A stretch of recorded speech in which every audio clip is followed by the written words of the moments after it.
आज हम बात करने वाले हैं एक और फंडामेंटल राइट की, जो कि दिया गया है आर्टिकल 22 में। ये क्या कहता है? Protection against arrest and detention in certain cases. अब जब अरेस्ट की बात कर रहे हैं या डिटेंशन की बात कर रहे हैं, तो वहाँ पर एक नागरिक के या किस तरह के फंडामेंटल राइट जो है भारत का संविधान प्रोवाइड करता है। जब हम अरेस्ट की बात कर रहे हैं, अभी डिटेंशन की नहीं, हम पहले अभी अरेस्ट की बात कर रहे हैं।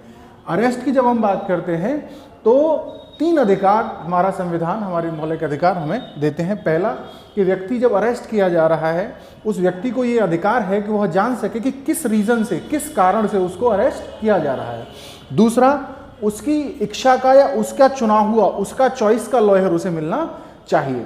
तीसरा, 24 घंटे के अंदर उसको मजिस्ट्रेट के सामने पेश किया जाना चाहिए। लेकिन इसमें जो ट्रैवलिंग का और हॉलीडे का जो समय होता है वह इसमें काउंट नहीं होता। इसीलिए आप देखते होंगे कई बार देखा जाता है कि अगर फ्राइडे में या वर्किंग डे नहीं है, अगर सैटरडे अगर किसी व्यक्ति को अरेस्ट किया जाता है तो उसकी पेशी सीधे फिर मंडे को होगी और वो 24 घंटे न होकर 72 घंटे तक एक्सटेंड हो सकती है। या अरेस्ट करके मान लीजिए किसी जगह से ले जाया जा रहा है लेकिन केस कहीं और का है, तो उस कोर्ट में जो जाने का जो ट्रैवलिंग का पीरियड है और हॉलीडे का समय वो इस 24 घंटे में इंक्लूड नहीं किया जाता है। लेकिन यहाँ एक बात और समझने की है, जो हम अरेस्ट की बात कर रहे हैं तब तो ये राइट्स हैं, लेकिन यदि कोई फॉरेन एनिमी है, मतलब कोई विदेश का व्यक्ति है, जैसे हम टेररिस्ट को देखते हैं, किसी अन्य देश का नागरिक हमारे यहाँ इलीगली रह रहा है, तो उसको ये राइट्स नहीं है। और दूसरी बात, प्रिवेंटिव डिटेंशन के केस में भी ये राइट्स मौजूद नहीं होते हैं। जब हम कह रहे हैं कि ये राइट्स जो हम बात कर रहे थे प्रिवेंटिव डिटेंशन के केस में नहीं दिए जाते हैं, तो ये प्रिवेंटिव डिटेंशन है क्या? 2 तरह की डिटेंशन होती है, मतलब कि जो गिरफ्तार करके व्यक्ति को रखा जाता है, डिटेन रखा जाता है, ये 2 तरह की होती है। एक प्रिवेंटिव है और एक प्यूनिटिव है। ये निवारक है और यह दंडात्मक है। मतलब अगर कोर्ट ने किसी व्यक्ति को सजा दी है किसी अपराध के लिए, तो वो कैसी है? प्यूनिटिव है। मतलब कि उसको कोर्ट ने अप्रूव कर दिया, कोर्ट ने उसको सजा दी है और उसके हिसाब से उसको डिटेंशन में रखा गया है। दूसरी जब हम कह रहे हैं प्रिवेंटिव डिटेंशन, प्रिवेंटिव डिटेंशन निवारक है।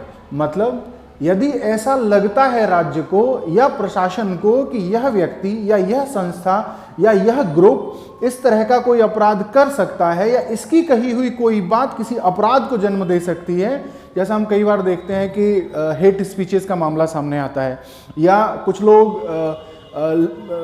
कुछ तरह के भाषण वगैरह दे देते हैं जो हेटेड स्पीचेस भी होती हैं, जो किसी रिलीजन से रिलेटेड हो सकता है, तो उनके बेसिस पर प्रिवेंटिव डिटेंशन का रीजन बन सकता है। मतलब प्रिवेंटिव डिटेंशन से मतलब यह है कि अभी व्यक्ति ने क्राइम किया नहीं है और राज्य को ऐसा लग रहा है कि वह अब क्राइम करने वाला है, उस बेसिस पर इसे डिटेंशन में लिया जा सकता है। यहां एक सवाल खड़ा होता है कि प्रशासन किस आधार पर इस चीज को कर रहा है। कई कंट्रीज में यह व्यवस्था है ही नहीं, लेकिन भारत में यह व्यवस्था है। कई कंट्रीज में प्रिवेंटिव डिटेंशन को रखा ही नहीं, इसका कोई क्लॉज ही नहीं है। लेकिन भारत में, क्योंकि हमारे यहाँ हम देखते हैं, हम जब कहते हैं कि हमारे यहाँ क्या है, अलगाववादी सेपरेटिस्ट काइंड ऑफ एक्टिविटीज़ कुछ ज़्यादा होती हैं, हमारे यहाँ टेररिज्म की घटनाएं बहुत ज़्यादा होती हैं, हमारे यहाँ कई प्रेशर ग्रुप्स कई बार जो रेडिकल्स के रूप में सामने आते हैं, वो कई बार ऐसी एक्टिविटीज़ में इन्वॉल्व पाए जाते हैं जो कि नेशनल इंटीग्रेशन के लिए भी और पब्लिक के लिए भी, पब्लिक के इंटरेस्ट में बिल्कुल भी नहीं होता है। इसीलिए भारत में प्रिवेंटिव डिटेंशन को रखा गया है। अब एक और बात यहाँ समझने की है कि प्रिवेंटिव डिटेंशन के लिए भी कानून बनाने का अधिकार संसद के पास है। लेकिन हम फिर से एक बात समझ लें, हम पहले भी डिस्कस कर चुके हैं कि जब हम कहें कि कोई लॉ या कॉन्स्टिट्यूशनल प्रोविजन, उसकी व्याख्या 3 तरह से हो सकती है। या तो सरकार या जो हमारा जो लेजिस्लेचर है, जो हमारी विधायिका है, वो क्या करे, उसमें कोई फेरबदल करे, या फिर जो हमारा सर्वोच्च न्यायालय है वह उसकी ऐसी व्याख्या करे, या फिर सर्वोच्च न्यायालय किसी अपने वर्डिक्ट में, अपने किसी निर्णय में उसका इस तरह से बताए कि भाई ये चीज जो है इस तरह से है। प्रिवेंटिव डिटेंशन की बात करते हैं तो हम अभी बात कर रहे थे कि कुछ अधिकार हैं जो साधारण अरेस्ट के केस में मौजूद है लोगों के पास। लेकिन जब हम कह रहे हैं प्रिवेंटिव डिटेंशन, तो प्रिवेंटिव डिटेंशन में वही सेम अधिकार मौजूद नहीं है। यहां देखिए समझने की बात है। नंबर 1, जब हम कहें कि उसे रीजन, अरेस्ट के केस में क्या है, रीजन जानने का अधिकार है। अधिकार यहां भी है, लेकिन यदि प्रशासन को ऐसा लगता है, प्रोविजन क्या कहता है, प्रोविजन ये कहता है कि अगर कोई बात ऐसी है जो कि पब्लिक इंटरेस्ट के अगेंस्ट है तो नहीं बताई जाएगी, मतलब कि वो कम्युनिकेट नहीं की जाएगी। मतलब प्रिवेंटिव डिटेंशन के केस में रीजन बताया जाना आवश्यक नहीं है। अब एक और बात आती है कि किसी व्यक्ति को प्रिवेंटिव डिटेंशन में अधिकतम कितने समय तक रखा जा सकता है। तो इसमें 3 मंथ या 3 माह के समय के लिए किसी व्यक्ति को अधिकतम समय तक इसे रखा जा सकता है। अब एक और बात समझने की, 44th कॉन्स्टिट्यूशनल अमेंडमेंट के माध्यम से इसे 3 महीने की जगह 2 महीने किया गया, लेकिन अभी भी ये एप्लीकेबल नहीं है। मतलब क्या हुआ कि जो हम अरेस्ट के केस में जो अधिकार जनता को हमने जो हमारे संविधान ने दिए वो प्रिवेंटिव डिटेंशन के केस में उपलब्ध नहीं है। और रीजन भी यदि बताया जा रहा है तो वह रीजन अगर पब्लिक इंटरेस्ट के अगेंस्ट में है तो नहीं बताया जाएगा, और मैक्सिमम इसे 3 महीने तक व्यक्ति को रखा जा सकता है प्रिवेंटिव डिटेंशन में। अब यहां बात आती है कि अगर 3 महीने से ज्यादा रखना पड़े तो इसके लिए एक कमीशन बनाया जाता है। एक कमीशन की रिकमेंडेशन पे ही इसको किया जा सकता है, और उस कमीशन में हाई कोर्ट के लॉयर्स का होना, जजेस का होना बेहद आवश्यक है। तो हम बात कर रहे थे कि प्रिवेंटिव डिटेंशन क्या है, और समय समय पर हमारी पार्लियामेंट इससे रिलेटेड लॉज बनाती रही है कि प्रिवेंटिव डिटेंशन के लिए हमारी पार्लियामेंट को यह अथॉरिटी है कि वह लॉज बना सकती है। उसी क्रम में अलग अलग समय पर अलग अलग समय की रिक्वायरमेंट्स के हिसाब से हमारे लेजिस्लेचर ने, हमारी विधायिका ने प्रिवेंटिव डिटेंशन के लिए लॉज बनाए हैं। अच्छा, इन लॉज में भी परिवर्तन हमें सरकारों के बदलने के हिसाब से भी दिखाई देगा। अब हम बात करेंगे इन लॉज की आज़ादी के समय के बाद किस किस समय पर अलग अलग लॉज बनाए गए। सबसे पहला आया प्रिवेंटिव डिटेंशन एक्ट 1950। अच्छा, ये जो एक्ट था, अब देखिए प्रिवेंटिव डिटेंशन की जब हम बात करते हैं तो प्राइमा फेसी हमें ऐसा जरूर लगता है कि यह मूल अधिकारों के अगेंस्ट है। मतलब राज्य कैसे निश्चित कर सकता है कि यह व्यक्ति या यह जो है अब कोई क्राइम करने वाला है। तो इस चीज पर मामला आकर हम जब बात कर रहे हैं कि मौलिक अधिकार, जो मूल अधिकार हैं, वो दिए कैसे गए कि ये क्या है, राज्य पर सीमाएं हैं, limitations on the state for ensuring the freedom and the rights of the people. लेकिन यहां क्या हो रहा है, इस केस में क्या हो रहा है, जब हम प्रिवेंटिव डिटेंशन की बात कर रहे हैं, ये लोगों पर सीमा है, in the interest of the state. तो इसको क्या है, जब सुप्रीम कोर्ट भी इसका रिव्यू समय समय पर करता है, तो इसके भी केस में यही हुआ। सुप्रीम कोर्ट ने इस एक्ट को अनकॉन्स्टिट्यूशनल अनाउंस कर दिया, लेकिन फिर भी यह 1969 तक चलता रहा। फिर आगे और हम आगे बढ़ते हैं। फिर अगला एक्ट आया Misa, maintenance of internal security act 1971। आंतरिक सुरक्षा अधिनियम भी इसे कहा जाता है, क्योंकि टेररिज्म की एक्टिविटीज हमारे यहाँ हमने देखना शुरू कर दिया। अब देखिए 1971 की बात कर रहे हैं हम, अभी भी वॉर्स का ही समय चल रहा है, 2 वॉर्स हम लड़ चुके हैं। हाँ, ये इस समय पर एक चीज और हमें समझनी पड़ेगी कि एक समस्या और भारत के लिए थी कि उस समय बांग्लादेश से रिफ्यूजीज का आना बहुत स्तर पर बढ़ रहा था। उसी समय पर पहला यह अधिनियम आया, इन चीजों को ध्यान में रखते हुए कि भारत की आंतरिक सुरक्षा पर ध्यान दिया जाना है। 1971 में यह एक्ट आया और 1978 में इसे रिपील कर दिया गया।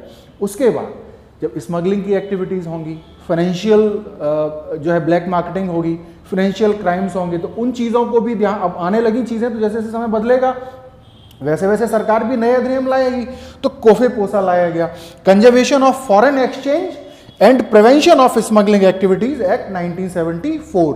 मतलब स्मगलिंग को रोकने के लिए, फॉरेन एक्सचेंज में जो धांधलेबाजियां होती हैं, ब्लैक मार्केटिंग होती है, उसको कंट्रोल करने के लिए इस एक्ट को लाया गया। इसी क्रम में अगले एक्ट्स आए, prevention of black marketing and maintenance of essential commodities act 1980। मतलब जो ब्लैक मार्केटिंग हो रही थी उसको रोकने के लिए, और जो एसेंशियल कमोडिटीज हैं वह सभी जनता के लिए रहें। ऐसा ना हो कि लोग क्या करें कि अपने आप भंडारण कर लें पहले और फिर उसे बड़ी कीमत पर बेचें, या फिर वो ब्लैक मार्केट से बिके और लोगों को कैसा हो कि एसेंशियल कमोडिटीज के लिए भी अधिक पैसा खर्च करना पड़े।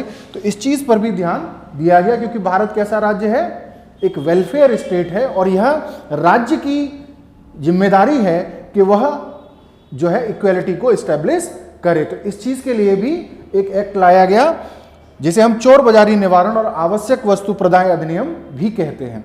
अच्छा, जब हम बात कर रहे थे कि मीसा तो रिपील हो गया, लेकिन मीसा का ही नया वर्जन हमें देखने को मिला, नेशनल सिक्योरिटीज एक्ट 1980, राष्ट्रीय सुरक्षा कानून, जिसे रासुका भी कहा जाता है।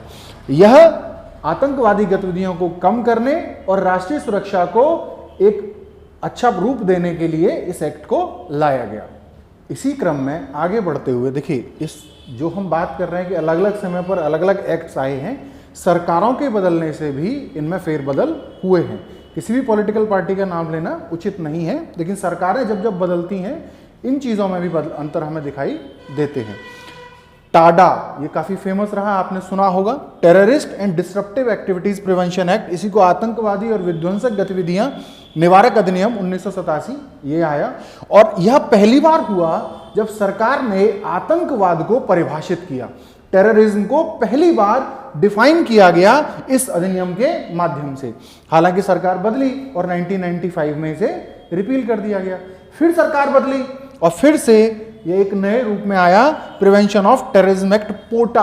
हालांकि ये पोटा के रूप में नहीं आया था, ये पोटो के रूप में आया था।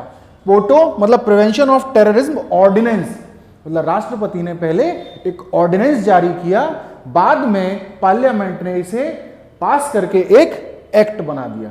फिर सरकार बदली और 2004 में इसे भी रिपील कर दिया गया। इसी क्रम में सबसे रीसेंट जो एक्ट आया वो है the unlawful activities prevention amendment act 2019, मतलब विधि विरुद्ध क्रियाकलाप के निवारण के लिए यह लाया गया। इसमें क्या नई बात है, इसका जो आधार है अभी हमारी सरकार का क्या है, zero tolerance policy against terrorism, मतलब टेररिज्म को स्वीकार नहीं किया जाएगा। और क्या करता है कि इकोनॉमिक सिक्योरिटी से रिलेटेड मैटर्स जो होंगे उन्हें भी ये एक्ट इन्वॉल्व करता है। और एनआईए को ये और ज्यादा अथॉरिटीज प्रोवाइड करता है और ज्यादा स्ट्रेंथ देता है। जैसे कुछ चीजें इनमें क्या है कि एनआईए का इंस्पेक्टर या अबव रैंक का ऑफिसर अपना सुओ मोटो के अधिकार आधार पर कहीं भी इन्वेस्टिगेशन शुरू कर सकता है। किसी भी इंडिविजुअल को या ऑर्गेनाइजेशन को टेररिस्ट ऑर्गेनाइजेशन या टेररिस्ट पर्सन अनाउंस किया जा सकता है। और जो डीजी है एनआईए का, वो किसी भी ऐसी प्रॉपर्टी जिसका कि यूज टेररिज्म के लिए किया गया है या उस प्रॉपर्टी को बनाया गया है टेररिज्म की इनकम से, उसको सीज भी कर सकता है। यहां देखिए हम बात कर रहे थे कि कई सारे लॉज समय समय पर अलग अलग सरकारों ने टेररिज्म के प्रिवेंशन के लिए लाए। ये किसी भी यूपीएससी या यूपीपीएससी के प्रिपरेशन कर रहे छात्र के लिए कई लहजों से इंपॉर्टेंट हो जाता है। पहला, जब हम इस फंडामेंटल राइट की बात करते हैं तो इसके राइट्स क्या हैं, इसकी लिमिटेशंस क्या हैं। जब हम देख रहे हैं तो यहाँ पर एक ऐसा कुछ प्रोविजंस भी है, जब हम डिटेंशन की बात कर रहे हैं, प्रिवेंटिव डिटेंशन की बात कर रहे हैं, कि जो फंडामेंटल राइट्स का बेसिक थियरी है, बेसिक कॉन्सेप्ट है कि राज्य पर सीमाएं हैं for the rights of the people. लेकिन यहां आकर क्या हो जा रहा है कि कुछ लोगों पर भी सीमा है for the interest of the state. तो यहां एक बात और समझने की है, जब हम आतंकवाद पे लिख रहे हैं या आतंकवाद का मैटर है तब भी यह इंपॉर्टेंट हो जाता है। जब हम फंडामेंटल राइट्स की बात करते हैं तब भी यह इंपॉर्टेंट हो जाता है। मतलब जीएस के पेपर 2 और ऐसे के लिए ये जरूरी नहीं है कि आपसे सीधे सीधे पूछा जाएगा। ये ऐसी चीजें हैं जिनका कि आप यूज कर सकते हैं।